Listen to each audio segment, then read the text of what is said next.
এক গরু কখনই যেমন দুর্বের কোরবানি দেওয়া যায় না, ঠিক তেমনি ট্যাক্সও আমরা বছরে 2বার দিতে পারবো না। এটা একটা রুজি রোজগারের বিষয়, অনেকেরই প্রতিদিনের পথ চলার বিষয়। আমার বাসে করে আমার প্রতিদিনের কর্মস্থলে পৌঁছাতে আমার দেরি হয়ে যায়। আমাকে 10টার 1 সেকেন্ড যদি লেট হয়, আমাকে লেট শো খেতে হবে।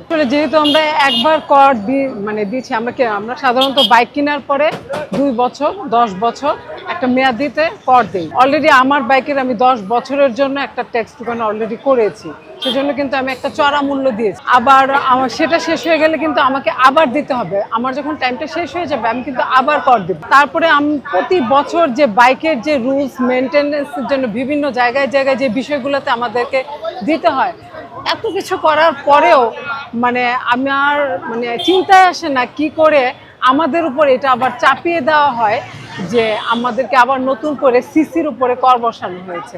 আসলে বাইকটা যে আমরা যে সবাই বড় লোক বিলাসিতা করে চালাই, এরকম কোনো কিছু না।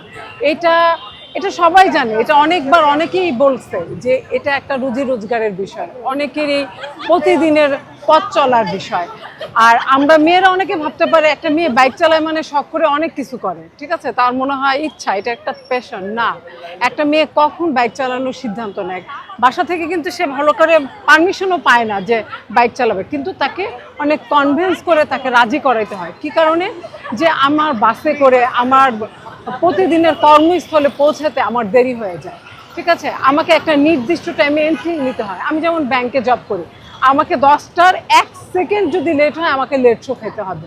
আমার পক্ষে কি সম্ভব একটা বাস যদি আমি না ধরতে পারি, আরেকটা বাস ধরে আমার পক্ষে কখনোই সম্ভব না টাইমলি অফিসে যাওয়া। আমাদের এই ঢাকা শহরের বর্তমানে যে পরিমাণে জ্যাম, সেক্ষেত্রে আমার এই নিরাপদ যানবাহনটাই আমার প্রতিদিনের কর্মস্থলে যাওয়ার জন্য একটা বিশেষ যানবাহন, যেটাকে আমি শুধু বলবো না আমার যানবাহন, এটাকে বলবো আমার প্রতিদিনের একটা মৌলিক চাহিদার মধ্যে পড়ে গেছে।